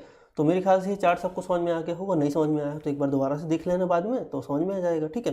चलो आगे चलते हैं हम लोग। अब बेसिक हमने जीन इनहेरिटेंस समझ लिया है, मॉलिक्यूलर पैथोफिजियोलॉजी समझ लेते हैं। मॉलिक्यूलर पैथोफिजियोलॉजी में मतलब ये होता है कि हमारी बॉडी में क्या सिम्टम्स दिखाई देते हैं अगर किसी को थैलेसीमिया हो जाता है। तो ये जो सिम्टम्स हैं, ये जो हमारे जो इफ़ेक्ट हैं जो हमारी बॉडी के अंदर होते हैं ना, बाहर से हमको समझ में कुछ आ भी सकते हैं, कुछ नहीं भी आएंगे, लेकिन वो हम जो समझ में आएंगे वो सिम्टम्स या फिर हमारे लक्षण कहला जाएंगे, क्या दिखते हैं। लेकिन यहाँ पे बॉडी के अंदर क्या दिक्कत जा रही है वो समझना ज़रूरी है। तो समझते हैं, अल्फा थैलेसीमिया में क्या होगा कि अल्फा ग्लोबुलिन चेन बनने में दिक्कत आएगी, ठीक है। इसके लिए दो जीन रिस्पॉन्सिबल है, हमने समझा हुआ था, HbA1 और HbA2। यहाँ पे 4 टाइप के डिलीटेशन हो सकते हैं, चारों डिलीटेशन होंगे तो दिक्कत हो जाएगी करके, ठीक है। बीटा थैलेसीमिया में क्या है कि बीटा ग्लोबुलिन चेन बनने में दिक्कत आ रही है। अभी हम लोग चेन की बात कर रहे हैं, बॉडी के अंदर क्या इफेक्ट होगा वो भी समझेंगे अभी। इसमें जीन म्यूटेशन होता है, जीन म्यूटेशन होगा तो बीटा चेन जो है प्रॉपर तरीके से बनेगी नहीं, और फिर या फिर नहीं भी बनेगी तो दिक्कत ज़्यादा हो जाएगी। तो अल्फा चेन बीटा चेन अब ये नहीं बन रही है तो फिर क्या दिक्कत जा रही है बॉडी के अंदर। अब पैथोफिजियोलॉजी समझ लेते हैं इसकी, ठीक है। अपन लोग पैथोफिजियोलॉजी में इसको थोड़ा मैं रफ कर देता हूँ, ठीक। अब देखो मैंने बात ये जा रही है कि ग्लोबुलिन जो चेन है हमारी, पेन कहाँ गया यार सर, पेन क्यों नहीं मिल रहा, ठीक। ग्लोबुलिन चेन जो है वो हमारी इम्बैलेंस हो रही है, मतलब ग्लोबुलिन चेन प्रॉपर तरीके से बन नहीं रही, चाहे बीटा बने चाहे अल्फा बने, कोई भी चेन जो है वो प्रॉपर तरीके से नहीं बन रही है। प्रॉपर तरीके से चेन अगर बनेगी नहीं तो वो प्रॉपर हीमोग्लोबिन नहीं बनेगा, प्रॉपर हीमोग्लोबिन नहीं बनेगा तो हमारी बॉडी में बहुत सारे कॉम्प्लिकेशंस हो जाएंगे हमारे, ठीक है। अल्फा चेन की कमी हो जाएगी हमारे अंदर तो क्या होगा कि बहुत ज़्यादा मात्रा में हमारी बॉडी के अंदर एबनॉर्मल चेन्स बनने लगेंगी, जैसे कि गामा वाली चेन या फिर डेल्टा वाली चेन, मतलब गामा वाली चेन मैन हमारी यहाँ पे है कि गामा वाली चेन बनने लगेंगी, तो वो एबनॉर्मल हीमोग्लोबिन में कंसीडर हो जाएगा। मैं समझा देता हूँ कैसे सब पहनता है, ठीक है। तो हमको जब हम लोग इसके बारे में जो ये हमारे जो बन रहे हैं HB बाय बन रहा है, HbA की जगह, ये हम लोग जब इलेक्ट्रोफोरेसिस अभी देखेंगे तो वहाँ हमको समझ में आएगा कि जो बाय वाला है, जो हमारा गामा चेन बन रही है, इसके कारण हमारी बॉडी में जो HbF जो है वो बढ़ने लगता है, और HbF में हमारी जो हमारी वाली चेन पाई जाती है, ठीक है, जी HbF बढ़ने लगता है हमारा, HbA2 बढ़ने लगता है हमारा, ठीक है, ज़्यादा मात्रा में। तो HbA2 और HbF हमारे ज़्यादा मात्रा में बढ़ने लगते हैं प्रॉपर अल्फा और बीटा चेन में प्रॉपर दिक्कत अगर से जा रही है हमारी तो। और ये नॉर्मल से अगर ज़्यादा हो जाएंगे किसी अडल्ट व्यक्ति में, देखो फीटल हीमोग्लोबिन जो है वो बच्चों में ज़्यादा रहता है, कोई दिक्कत नहीं है, ठीक है। और लेकिन अगर से ये अडल्ट इंसान में ज़्यादा हो जाए HbA2 के साथ और नॉर्मल हीमोग्लोबिन कम हो जाए, देखो HbF जो है वो अडल्ट इंसान में वो उतनी ज़्यादा दिक्कत नहीं करेगा, लेकिन HbF जो है वो इंडिकेटर है थैलेसीमिया का, ठीक है। क्योंकि नॉर्मल हीमोग्लोबिन अगर कम हो रहा है, HbA अगर से कम हो रहा है, तो HbF अगर नॉर्मल भी है और थोड़ा सा भी इंक्रीज होता है तो हमको बढ़ा हुआ दिखाई देगा। लेकिन मेन हमारा है HbA2, अगर HbA2 बढ़ रहा है अगर से हमारा, तो हम लोग उसको बोल सकते हैं कि हाँ उसको थैलेसीमिया है। मेन हमारा HbA2 में जाता है फोकस और दूसरा हमारा HbF में जाता है, क्योंकि अगर HbA कम हो रहा है तो ये दोनों हमको इंक्रीज देखने के लिए मिलेंगे जब हम लोग इसकी इलेक्ट्रोफोरेसिस की रिपोर्ट देखेंगे तो। और अगर ये दोनों हमको इंक्रीज देखने के लिए मिल रहे हैं तो हम बोल सकते हैं कि उसको थैलेसीमिया है, ठीक है। ये हमको इंडिकेटर हम जब भी इलेक्ट्रोफोरेसिस डिस्कस करेंगे तो वहाँ पे हमको ये देखने के लिए मिलेंगे। अब ये तो हमने यहाँ पे देख लिया, हम लोग ये थोड़ा सा ये समझ लेते हैं जो हमारा ये डायग्राम बना हुआ है। तो देखो यहाँ पे हमारा बीटा थैलेसीमिया का है। बीटा ग्लोबुलिन चेन अगर प्रॉपर तरीके से नहीं बनी तो हमारी जो आरबीसी है वो एबनॉर्मल आरबीसी बन जाएगी, एबनॉर्मल आरबीसी बनेगी, ठीक है हमारी, मतलब कि उसमें हीमोग्लोबिन जो है वो डिफेक्टेड पैदा हो जाएगा। अब अगर से ये डिफेक्टेड पैदा हो गया तो एक तो ये बोन मैरो को थोड़ा सा most in the bone marrow, तो उस टाइम पे क्या होगा कि अधिकतर आरबीसी जो है हमारी बोन मैरो में ही डिस्ट्रॉय हो जाएंगी हमारी जो बनेंगी, ठीक है। तो इन्फेक्टेड आरबीसी हमारी अधिकतर बोन मैरो में ही टूट जाएंगी हमारी, ठीक है। और अगर से कुछ आरबीसी हमारी बोन मैरो में नहीं टूटी हैं तो वो वापस हमारे ब्लड सर्कुलेशन में जब आएंगी तो ब्लड सर्कुलेशन में आकर के वो टूट जाएंगी। मेन हमारा है कि एबनॉर्मल अगर ये सारा हमारी इरिथ्रोसाइट बन रही है, आरबीसी बन रही है, तो वो टूटेगी ही, चाहे वो बोन मैरो के अंदर टूट जाए, चाहे वो हमारी पेरिफेरल ब्लड स्मीयर के अंदर आकर, तो पेरिफेरल ब्लड में आकर के टूट जाए वो। अगर वो टूटेगी तो अब टूटेगी तो क्या होगा, हीमोलाइसिस कॉज होगा हमको। हीमोलाइसिस कॉज होगा कहाँ पे, जो आरबीसी जो हमारे पेरिफेरल ब्लड में आ जाती है उनको हमारा स्प्लीन कैच करता है। अब स्प्लीन कैच करेगा और टूटेगी अगर से वो, तो हमको कॉज हो जाएगा यहाँ पे एनीमिया। अब एनीमिया कैसे कॉज हो रहा है, अगर बोन मैरो में टूटे चाहे हमारे पेरिफेरल ब्लड में टूटे तो हमको जो है कॉज हो जाएगा हमको एनीमिया। अब एनीमिया कॉज हो जाएगा, अब एनीमिया हो गया मतलब खून की कमी हो गई, तो जो हमारे शरीर टिश्यू हैं उनको हाइपोक्सिया हो जाएगा। हाइपोक्सिया इन द सेंस कि उनमें हमारी ऑक्सीजन की कमी हो जाएगी, ठीक है। अब ऑक्सीजन की अगर से कमी हमको हो जाएगी अगर से बॉडी के अंदर, तो हमारा इरिथ्रोपोइटिन जो है थोड़ा सा उसका लेवल बढ़ेगा, इंटरमीडिएट हीमोटोपोइसिस, एक मिनट में देख लेते हैं, एक्स्ट्रामेडुलर और द बोन मैरो। अब देखो यहाँ पे क्या है कि हमारा जो हमारा हीमोलाइसिस जिसके कारण हो रहा है एनीमिया के कारण, तो उन सब चीज़ों के कारण इफेक्ट पड़ेगा कि हमारी बोन्स जो हैं वो हमारी प्रॉपर तरीके से फॉर्म होंगी नहीं, और जो फॉर्म प्रॉपर तरीके से होंगी अगर से थोड़ा सा लेट फॉर्म होंगी, लेकिन वो एबनॉर्मल फॉर्म होगी। जो हमारे यहाँ पे डायग्राम में दिख रहा है इस टाइप से हमको फेशियल बोन में इफेक्ट दिखाई देते हैं, बॉडी के अलग अलग बोन में दिक्कत दिखाई देती हैं, ये हमारी प्रॉपर टिश्यू में सप्लाई ना होने के कारण, ठीक है चीज़ों को। और जो हमारा जो है जो इन सब चीज़ों का इफेक्ट हमारे पड़ेगा हमारे लीवर में, जिसके कारण हमारे लीवर में भी थोड़ा सा दिक्कत हो जाएगी। और लीवर में दिक्कत होने के कारण हमारा सेकेंडरी मेन मतलब प्रॉब्लम वही जा रही है कि एनीमिया अगर हो रहा है, ब्लड टूट रहा है अगर से, तो हमारा जो ब्लड से आयरन वगैरह निकलेगा उसके कारण वो हमारे लीवर में डिपॉजिट होगा, तो लीवर में दिक्कत जाएगी। और जो हमारी आरबीसी बहुत ज़्यादा टूट रही हैं, टिश्यू को प्रॉपर तरीके से ऑक्सीजन नहीं मिल पा रही है, तो उस प्रॉपर और न मिलने के कारण हमारे स्केलेटल सिस्टम में दिक्कत जाएगी, तो वहाँ पे जो बोन्स हैं वो प्रॉपर तरीके से बनेंगी तो उल्टी सीधी बनेंगी, ठीक है। और हमारे स्प्लीन हो या फिर जो हमारा लीवर हो ये साइज़ में बड़ा हो जाएगा, क्योंकि ये प्रॉपर तरीके से यहाँ पे हम लोग की जो स्प्लीन जो है वहाँ पे जो स्प्लीन हमारा बड़ा हो रहा है, क्योंकि वहाँ पे आरबीसी टूट रही है बहुत ज़्यादा टैप होकर के, तो वो ऑटोमेटिक बड़ा होने लगेगा। कुछ टाइम के बाद शायद और भी दिक्कत हो जाए स्प्लीन के साथ में, ऐसे ही हमारा जो हमारा लीवर जो है वही बड़ा हो जाएगा, ठीक है। तो मेन सारा हमारा आरबीसी टूटने के कारण दिक्कत हो रही है ना, क्योंकि नॉर्मली मात्रा में इतनी ज़्यादा टूटता नहीं है और ऑक्सीजन की कमी अलग हो रही है। तो ये सब चीज़ें प्रॉब्लम्स के कारण हमारे क्या है, लीवर स्प्लीन बड़े होंगे और स्केलेटल सिस्टम में भी दिक्कत जाएगी। और इन सब चीज़ों का भी हम लोग आगे की स्लाइड में और डिटेल में समझेंगे कि किस टाइप से हमारी बॉडी में और कॉम्प्लिकेशंस आते हैं और कैसे हमको दिखाई देते हैं, ठीक है। ये बेसिक वैसे हमको समझ में आ गया है कि इन ग्लोबुलिन चेन के कारण एनीमिया कॉज हो रहा है और एनीमिया के कारण ये सब चीज़ें हमको एबनॉर्मलिटीज देखने के लिए मिल रही हैं, ठीक है। एक बार इसको रीड करना तो और अच्छे से क्लियर होगा ये सारी चीज़ें। आयरन वायरन के बारे में हम लोग देखेंगे, है ना, आगे पढ़ेंगे सारी चीज़ों के बारे में। चलो आगे चलते हैं हम लोग अब। क्लिनिकल फीचर्स देख लेते हैं। क्लिनिकल फीचर्स में हमको क्या क्या प्रॉब्लम दिखाई देती हैं। तो अगर से किसी को ट्रेट है, ठीक ठीक है। अगर से किसी को थैलेसीमिया ट्रेट है अगर से, तो पेलोर का मतलब होता है थोड़ा सा उसकी स्किन जो है लाइट दिखाई देती है हमको, ठीक है, नॉर्मल से थोड़ा सा लाइट दिखाई देगी हमको, येलोइश थोड़ी सी दिखाई देगी हमको, है ना, लाइट येलोइश दिखाई देगी, तो उसको बोलते हैं पेलोर। तो थोड़ा सा हल्का हमको लाइट दिखाई देगा, अधिकतर टाइम पे एसिम्प्टोमेटिक होता है, ज़्यादा सिम्टम्स इसमें दिखाई नहीं देते हैं, ठीक है।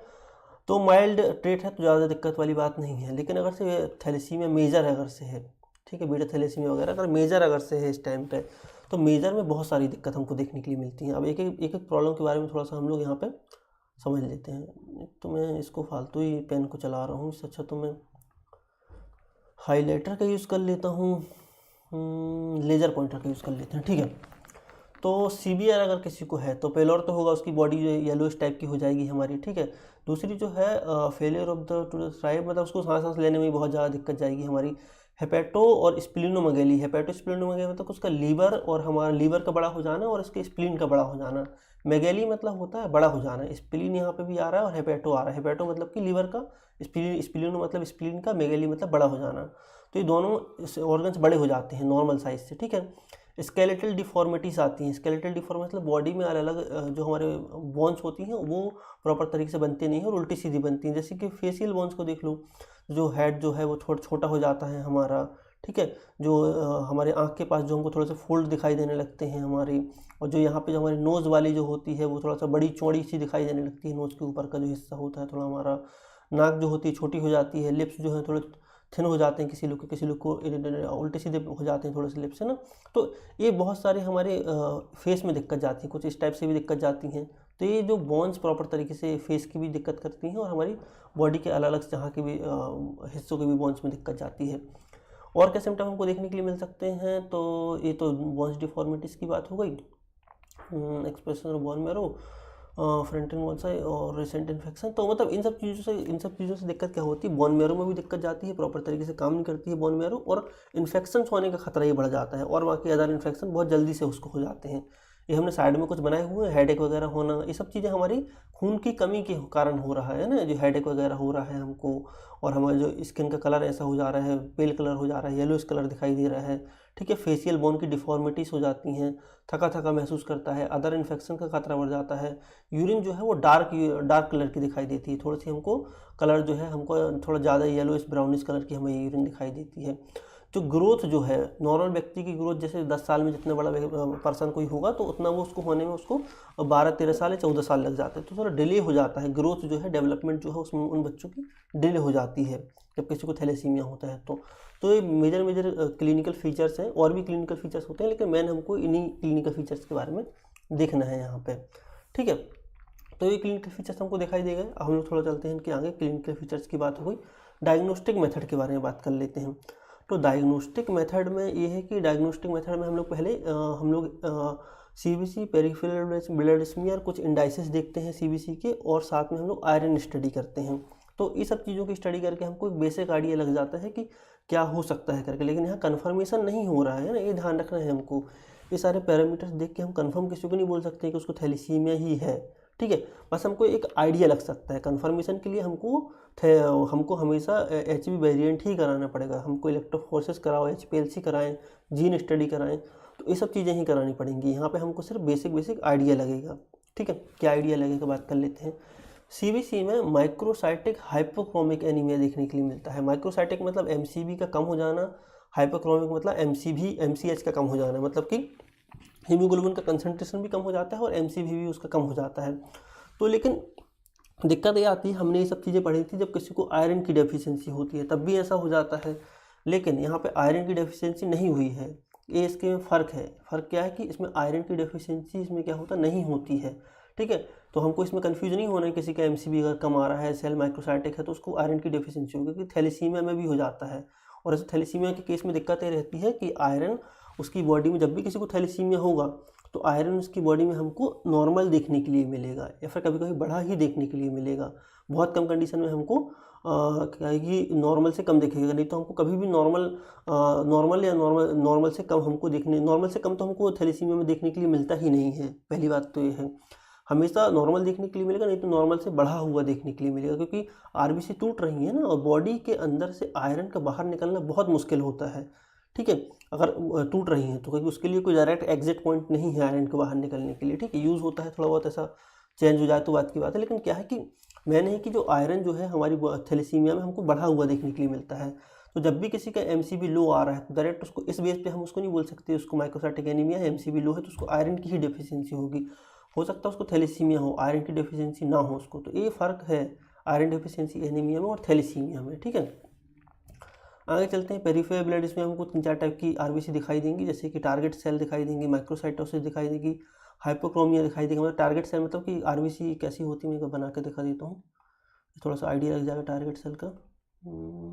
ठीक, तो ऐसी आरबीसी होती है और बीच में हमको इसमें डॉट दिखाई देता है ऐसे टारगेट टाइप का ऐसा, तो उसको हम लोग टारगेट सेल बोलते हैं, ठीक है।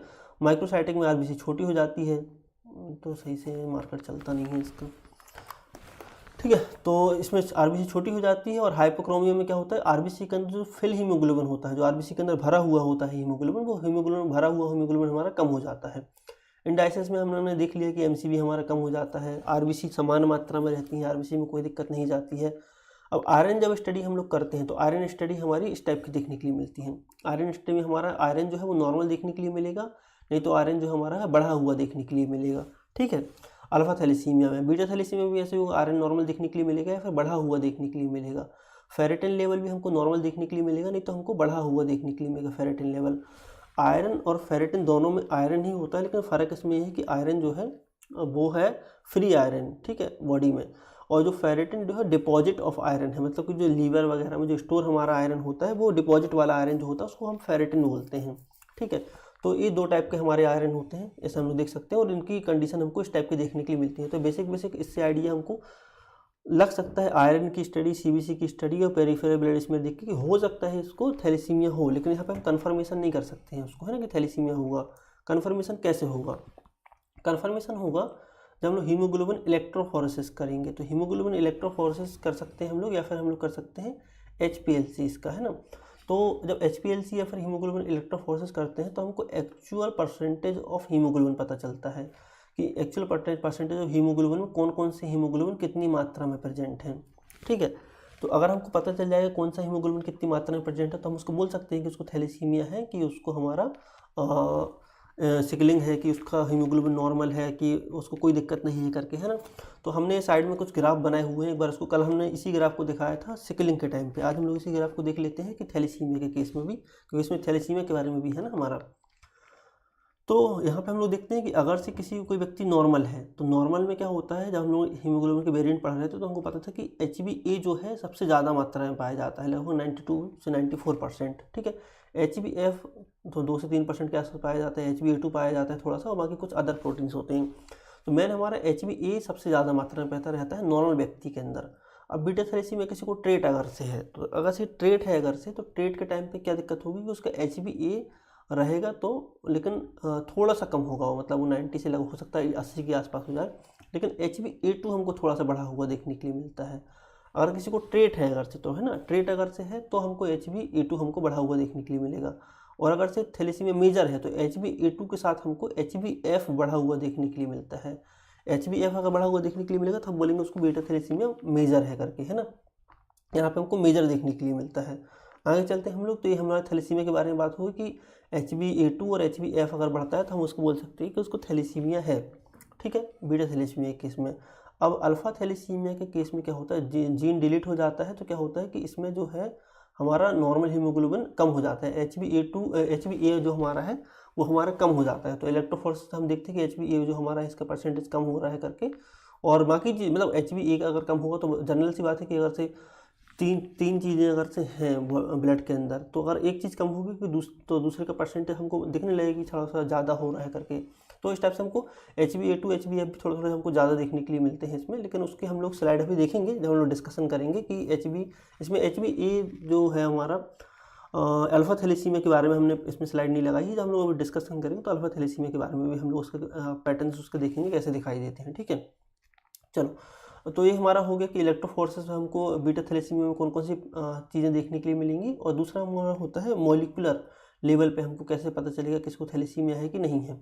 तो मॉलिक्यूलर लेवल पे वही है कि हम लोग क्रोमोसोम नंबर 11 जिसकी हमको पता चलेगा कि बीटा थैलेसीमिया है कि नहीं है। क्रोमोसोम नंबर 16 उसकी स्टडी कर लेंगे तो हमको पता चल जाएगा कि उसको अल्फ़ा थैलेसीमिया है कि नहीं है। तो कैसे डिटेक्ट करेंगे? जो हमारा जीन होता है, देखो जैसे कि अगर से कोई नॉर्मल जीन अगर से है तो वो ऐसा रहेगा, ठीक है। लेकिन अगर से कहीं जीन कहीं म्यूटेट हो जाएगा, कहीं पे उसको दिक्कत हो जाएगी, जैसे उसके सीक्वेंस बिगड़ गया, कोई दिक्कत हो गई, तो जो जीन का जो म्यूटेशन है वो हमको यहाँ पे जब हम लोग जीन की सीक्वेंसिंग वाली स्टडी करते हैं, सीक्वेंसिंग जब स्टडी करते हैं तो जो हमारे जीन जो हैं उसमें जो सीक्वेंस रहता है न्यूक्लियोटाइड्स का, वो कहीं डिस्टर्ब अगर से होता है तो हमको जीन सीक्वेंसिंग में पता चल जाता है। और जहाँ पे दिक्कत होता है करके हमको, जिसके बारे में हम पता कर रहे हैं, तो वो हमको यहाँ से हमको हमारा आइडिया लग जाता है कि उसमें उसके जीन में या फिर उसके डीएनए में वहाँ पे दिक्कत है, तो हमको उससे पता चल जाता है कि उसको क्या दिक्कत करके है। यहाँ पे HbA1 और HbA2 के केस में हम लोग उसको पता कर सकते हैं जीन सीक्वेंसिंग से कि उसको अल्फ़ा थैलेसीमिया है तो कितना है, कौन से जीन उसके डैमेज है, कितने जीन डैमेज है, ठीक है। इससे हमको जीन सीक्वेंसिंग से उसको पता चल जाता है अल्फ़ा थैलेसीमिया के बारे में।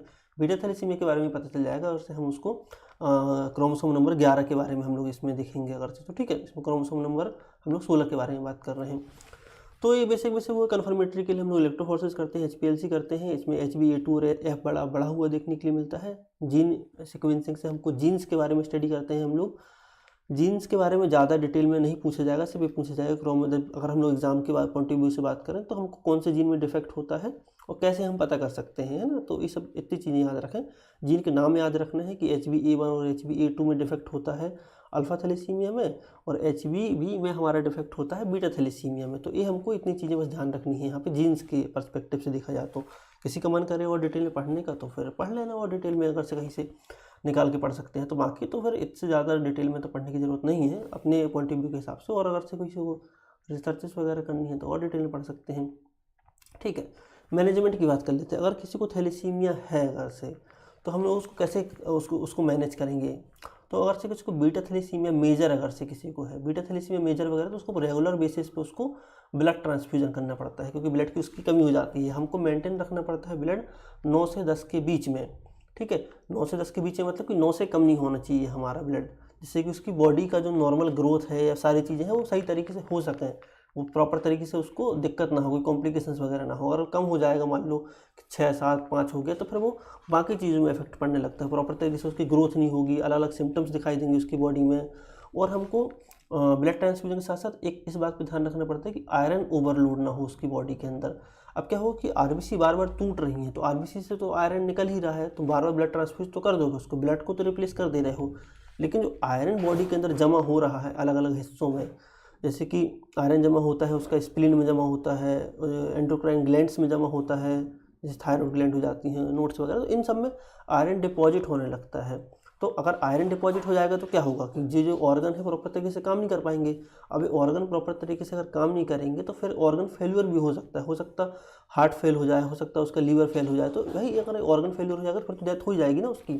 तो ब्लड ट्रांसफ्यूजन तो हम लोग कराते ही हैं, साथ में हम लोग आयरन की स्टडी बीच बीच में कराते रहते हैं कि आयरन कहीं बहुत ज़्यादा मात्रा में उसकी बॉडी के अंदर ना हो जाए, है ना। तो ये 2 चीज़ें हम लोग ध्यान रखते हैं मैनेजमेंट में उसमें।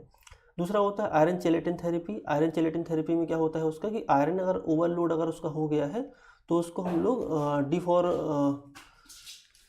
फॉर जी कुछ टैबलेट्स का नाम है जो एजेंट्स वगैरह ऐसे नाम है कि जबान टेढ़ी हो जाए उनको बोलने में, डिफिरोक्सामाइन, है ना। तो ये सब कुछ 2-3 जो टैबलेट हैं, इन टैबलेट्स को हम लोग देते हैं उनको। ड्रग्स हैं एक प्रकार की, जो कि हम लोग क्या करते हैं कि और आयरन की स्टडी करेंगे, जितनी ज़्यादा मात्रा में आयरन होगा और जैसे उसकी बॉडी में प्रॉब्लम्स होगी तो उनके हिसाब से हम लोग तो 2-3 ड्रग्स हम लोग देते हैं उसको, जिससे कि उसका आयरन ओवरलोड कम हो जाए करके, है ना। इसलिए हम लोग उसकी आयरन की स्टडी बीच बीच में कराते रहते हैं, ठीक है। तो एक तो हो गया हम लोग प्रॉपर तरीके से ब्लड ट्रांसफ्यूजन करते हैं, आयरन की स्टडी करते हैं। आयरन अगर बढ़ गया तो हम लोग टैबलेट्स वगैरह ड्रग्स वगैरह देकर उसको कम करने की कोशिश करते हैं। तीसरा हमारा होता है स्प्लेनेक्टोमी। स्प्लेनेक्टोमी में क्या होता है कि अगर से बहुत ज़्यादा मात्रा में क्या हो उसको ब्लड ट्रांसफ्यूज अगर से किया जा रहा है तो उस टाइम पे क्या होता है कि जो हमारी जो स्प्लीन है उसमें बहुत ज़्यादा लोड पड़ता है, ठीक है। तो स्प्लीन अगर बहुत ज़्यादा लोड पड़ रहा है स्प्लीन में, तो एक टाइम के बाद स्प्लीन ख़राब होने लगती है, दिक्कत होने लगती है स्प्लीन में। तो स्प्लीन को काट के वहाँ से निकालना पड़ता है बॉडी के अंदर से, तो उसको बोलते हैं स्प्लेनेक्टोमी, मतलब स्प्लीन को काट के बॉडी से बाहर निकाल लेना, ठीक है। तो ऐसा भी किया जा सकता है सीवियर केस में, जब बहुत ज़्यादा दिक्कत हो जाती है किसी को। तो फिर इसके बाद आता है हेमेटोपोटिक स्टेम सेल थेरेपी। ये जो है क्यूरेटिव तरीका है, मतलब इससे प्रॉपर तरीके से हम ठीक कर सकते हैं पेशेंट को, ठीक है। लेकिन दिक्कत ये है कि इसमें हम लोग जो यंग लोग होते हैं उनको ये थेरेपी दे सकते हैं। क्यूरेटिव प्रोसेस है, इससे ठीक हो सकता है बीटा थैलेसीमिया, हमारा थैलेसीमिया जो भी है। और जो यंग पेशेंट्स होते हैं उनके साथ हम लोग इसको कर सकते हैं, क्योंकि क्या होता है कि जो ओल्ड पेशेंट हो जाते हैं उनमें दिक्कत जाती है, सब चीज़ों में बॉडी अडॉप्ट नहीं कर पाती प्रॉपर तरीके से, दिक्कत हो। दूसरा होता है हमको जो डोनर चाहिए रहता है इसके लिए, जो स्टेम सेल जो दे सके वो डोनर चाहिए होता है। डोनर अगर से मिल जाता है, मैच हो जाता है, तो फिर ये थेरेपी काम कर सकती है। इस पर भी परसेंटेज रहती है कि कितने परसेंट थेरेपी काम करेगी, नहीं करेगी, मैच होगा नहीं होगा, बहुत सारी प्रोसेस रहती है ना, और बहुत ज़्यादा महंगी भी है ये। तो अधिकतर लोग तो अफोर्ड इसको कर नहीं पाते हैं, तो फिर वो ब्लड ट्रांसफ्यूजन करा के आयरन ओवरलोड हो जाता है, तो मेडिसिन खा करके काम चलाते रहते हैं अपना, है ना। तो ये हमारी कुछ मैनेजमेंट के 3-4 तरीके देखिए। हम लोग थोड़ा सा और कुछ एडवांस थेरेपी देख लेते हैं। तो जीन थेरेपी और जीन एडिटिंग थेरेपी, ये अभी बहुत एडवांस लेवल पे है, ग्रोथ लेवल पे चल रही है अभी, है ना। ये प्रॉपर तरीके से डेवलप तो हुई है, कुछ लोगों में ट्रायल्स भी हुए हैं, लेकिन अभी प्रॉपर तरीके से अभी फील्ड पे आई तो है, लेकिन कुछ जहाँ पे होता है, लेकिन सभी जगह अवेलेबल नहीं है थेरेपी। नॉर्मली देखा जाता है, नॉर्मल लोगों के लिए बहुत मुश्किल है इस थेरेपी को कराना। अब इसमें क्या होता है कि अभी इसके कुछ ट्रायल्स वगैरह हैं, कुछ अप्रूवल्स वगैरह हैं, और लॉन्ग टर्म्स में इसके आउटकम्स और अवेलेबिलिटी पे अभी कंसर्न है हमारा, मतलब कि अभी हमारे प्रॉपर तरीके से कुछ जगह पे हमारे सेंटर्स में अवेलेबल है ये सब चीज़ें, जीन थेरेपी वगैरह, और कुछ जगह पे नहीं है। अब जीन थेरेपी में एक्चुअल होता क्या है वो हम एक बार मैं शॉर्ट में बता देता हूँ। जैसे कि जीन नंबर 11 अगर से किसी का है, अब इसमें जीन में कहीं पे कोई दिक्कत आ गई, यहाँ पे म्यूटेशन हो गया है HBA1 जीन में, तो अब क्या हुआ कि जीन थेरेपी से क्या करें, जीन की एडिटिंग कर दी जाएगी। जैसे हम नॉर्मल किसी चीज़ की एडिटिंग करते हैं कि यार ये हमारा जो बाल हैं यहाँ के वो सही नहीं दिख रहे हैं, तो हम एक काम करते हैं एडिटिंग करके बाल को अलग कर देते हैं अपनी फ़ोटो के, या फिर यार काम कर रहे हैं कि यार ये इसमें थोड़ी दिक्कत है, तो कलर थोड़ा दिक्कत कर रहा है, तो ऐसी जीन के लेवल पे भी एडिटिंग हो जाती है। क्रिस्पर करके एक कंपनी है जो कि इंडिया में तो नहीं है, बाहर ही है, वो क्रिस्पर कंपनी अलग अलग चीज़ें निकालती है, कुछ इंजेक्शन्स वगैरह देते हैं जिससे जीन एडिट हो जाते हैं। जीन एडिट हो जाएंगे तो फिर वो जो ख़राब वाला जीन है उसको एडिट करके अच्छे वाले उसकी जहाँ, या फिर उसको सही कर अपन लोग को सही करके अपन लोग उसको नॉर्मल व्यक्ति में कन्वर्ट कर सकते हैं। जीन ही सही हो गया तो जितने भी हीमोग्लोबिन बनेंगे सही मात्रा में बनेंगे, सही तरीके से बनेंगे। तो जीन के लेवल पे तक हम लोग यहाँ पे थेरेपी करवा सकते हैं, लेकिन ये थेरेपी बहुत ज़्यादा महंगी है। बहुत ज़्यादा महंगी मतलब करोड़ों में जाती है, लाखों से करोड़ों तक में चली जाती है थेरेपी, तो ये बहुत ज़्यादा महंगी थेरेपी है। लेकिन ये भी अवेलेबल है, साइंस की बदौलत ये सब भी आजकल हम लोग कर सकते हैं सारी चीज़ें। जीन थेरेपी भी हम लोग ले सकते हैं यहाँ पे। अच्छे रिजल्ट हैं इस जीन थेरेपी के कि जीन ही सही हो जाएगा तो बॉडी भी सही चलेगा। हीमोपोएटिक स्टेम सेल से ज़्यादा अच्छी टेक्निक है, लेकिन हीमोपोएटिक स्टेम सेल भी ठीक है, लेकिन इसमें डोनर मिलना थोड़ा मुश्किल होता है, और डोनर मिलने के साथ साथ इसमें थोड़ा सा हमको कुछ देखना पड़ता है कि मैच हो रहा कि नहीं हो रहा, सारी चीज़ें, बहुत सारी दिक्कत जाती है इसमें। ठीक है, तो ये हमारा हो गया लगभग तो हमारा आज का सेशन कंप्लीट हो रहा है। कुछ सपोर्टिव चीज़ें हम उसको दे सकते हैं, जैसे कि आयरन तो दे नहीं सकते उसको, क्योंकि आयरन उसकी बॉडी में बहुत ज़्यादा है। तो ब्लड के फॉर्मेशन को सपोर्ट करने के लिए हम लोग उसको फॉलिक एसिड की टैबलेट दे सकते हैं। अदर इन्फेक्शन से बचाने के लिए हम लोग उसको वैक्सीन दे सकते हैं। कुछ ज़्यादा अगर उसको दिक्कत हो जाएगी तो वो ऑर्गन निकाल के अलग कर सकते हैं, जैसे कि अगर से किसी को स्प्लीन में ज़्यादा दिक्कत है तो स्प्लीन काट के निकाल दिया जाता है बॉडी से, वो कर सकते हैं। और यहाँ पे हम लोग ग्रोथ के लिए हम लोग अलग अलग सप्लीमेंट्स दे सकते हैं जिससे उसकी ग्रोथ हो जाए। और बस मतलब मेन ये चीज़ है कि हम लोग उसके कॉम्प्लिकेशंस को डील कर सकते हैं अगर हम उसको ठीक नहीं कर पा रहे हैं तो, है ना। जैसे कि ब्लड ट्रांसफ्यूजन करके, आयरन ओवरलोड है तो उसको कम करके, ठीक है, और स्प्लीन को अगर निकाल करके, कुछ मेडिसिन उसको दे करके, वैक्सीन उसको करा के, फॉलिक एसिड सप्लीमेंट दे के उसकी बॉडी की ग्रोथ हो जाए करके, तो ये सब चीज़ें सप्लीमेंट दे रहे हैं। इलाज इसका पूरे तरीके से दो ही है, एक जीन थेरेपी है और दूसरा है हीमोपोएटिक स्टेम सेल थेरेपी। ठीक है, तो ये 2 थेरेपी ही हैं इसकी। तो ये हमारा मैनेजमेंट हो गया। कुछ अब इसके थोड़ा बचाव के बारे में बात कर लेते हैं कि कैसे हम किसी बच सकते हैं इससे, या फिर कैसे किसी को होने से बचा सकते हैं अपने यहाँ पे। तो 2 चीज़ें मान के चलें। एक चीज़ मान के चलें, कैरियर की स्क्रीनिंग। अगर कैरियर अगर है तो उसको हम लोग बोलें कि भाई तुम नॉर्मल व्यक्ति से ही शादी करो, किसी दूसरे कैरियर से शादी मत कर लेना, नहीं तो बच्चा जो है वो 25% चांस रहेंगे कि बच्चा डिसीज़ वाला पैदा हो जाए, नहीं तो 25% चांस तो है ही कि वो फिर, और 50% चांस तो है ही कि कैरियर ही पैदा होगा, सिर्फ 25% चांस है कि सही पैदा हो सकता है भाई वो, है ना। तो कैरियर की स्क्रीनिंग करके उसको प्रॉपर तरीके से बताना कि यार क्या क्या दिक्कत हो सकती हैं करके। ठीक है, कैस्केड स्क्रीनिंग मतलब परिवार में अगर किसी को मिलता है अगर इस चीज़ें, तो बाकी सब परिवार वालों की हम लोग यहाँ पे इन्वेस्टिगेशन करा सकते हैं, स्क्रीनिंग करा सकते हैं कि यार हमको है, हमारे भाई को तो नहीं है, हमारी बहन को तो नहीं है, माता पिता को भी करा सकते हैं, अपने रिलेटिव्स थोड़े आसपास के लोगों को भी कर सकते हैं। तो परिवार की स्क्रीनिंग वगैरह हम लोग कर सकते हैं यहाँ पे, ना, जिससे कि हमको पता चल जाएगा करके। ठीक है, एंटीनेटल स्क्रीनिंग तो पेरेंटल डायग्नोस्टिक, देखो अगर दोनों व्यक्ति जो दोनों पर्सन जो हैं कैरियर अगर से हैं, पेरेंट्स जो हमारे हैं, तो जब जो होता है कि प्री नेटल डायग्नोस्टिक भी हो जाता है, मतलब बच्चे जब पैदा होने वाले होते हैं उसके पहले भी लोग डायग्नोसिस करा सकते हैं हम कुछ मेथड के जरिए खून निकाल के उनका, ठीक है। और जेनेटिक वगैरह की हम लोग देख सकते हैं कि सही तरीके से सही जीन आया है कि नहीं आया है, और उस टाइम पे हम लोग वहाँ पे करा सकते हैं चीज़ें, ठीक है। तो ये हमारा प्री नेटल टाइप के हम लोग बोल सकते हैं, स्टडी कर सकते हैं हम लोग उसको। ये सब चीज़ें हमारे जिससे हम बच सकें करके, है ना, वो सब चीज़ें चल रही हैं। न्यू बॉर्न स्क्रीनिंग कर सकते हैं हम लोग की, छोटे बच्चे में ही हमने पता कर लिया और हमको पता चल गया, तो फिर उसके मैनेजमेंट और उसके कॉम्प्लिकेशन को हम लोग शुरू से ही मैनेज कर सकते हैं, ठीक है। पब्लिक हेल्थ मेजरमेंट में क्या है कि हम लोग अवेयरनेस फैलाएं, अपने आसपास बातचीत करें इन सब चीज़ों के बारे में, लोगों को अवेयर करें, क्योंकि हम लोग अगर मेडिकल फील्ड के हैं तो हम भाई लोगों को अवेयर करना हमारी जिम्मेदारी भी है ना। ऐसे बस तो है ना कि हम भाई मेडिकल फील्ड के तो अपना काम करेंगे और घर चले जाएंगे, भाई हमारी जिम्मेदारी है कि हम लोगों को बताएं, सारी चीज़ों के बारे में अवेयर करें, अगर किसी को दिक्कत है तो उसको समझाएं कि कैसे हम इससे बच सकते हैं, कैसे और लोगों को बचा सकते हैं इन सब चीज़ों से। तो ये सब चीज़ें भी हम लोग को ज़रूरी हैं। तो नीचे डायग्राम जो बना हुआ है, कैरियर का डिटेक्शन करना, जेनेटिक काउंसलिंग कराना लोगों की, पेरेंटल डायग्नोस्टिक कराना, काउंसलिंग और एजुकेशन देना लोगों को, और मोलिकुलर डायग्नोस्टिक हमको लोगों को अगर किसी को निकलता है तो उसको बोलना कि भाई आगे थोड़ी सी और भी चीज़ों के बारे में इसमें डिस्कस करो और भी लोगों को कराओ टेस्ट। तो ये सब चीज़ें हमारी क्या है कि लोगों को बताना है और हमको अवेयर होना है और ध्यान रखना है लोगों को लेकर के, ठीक है।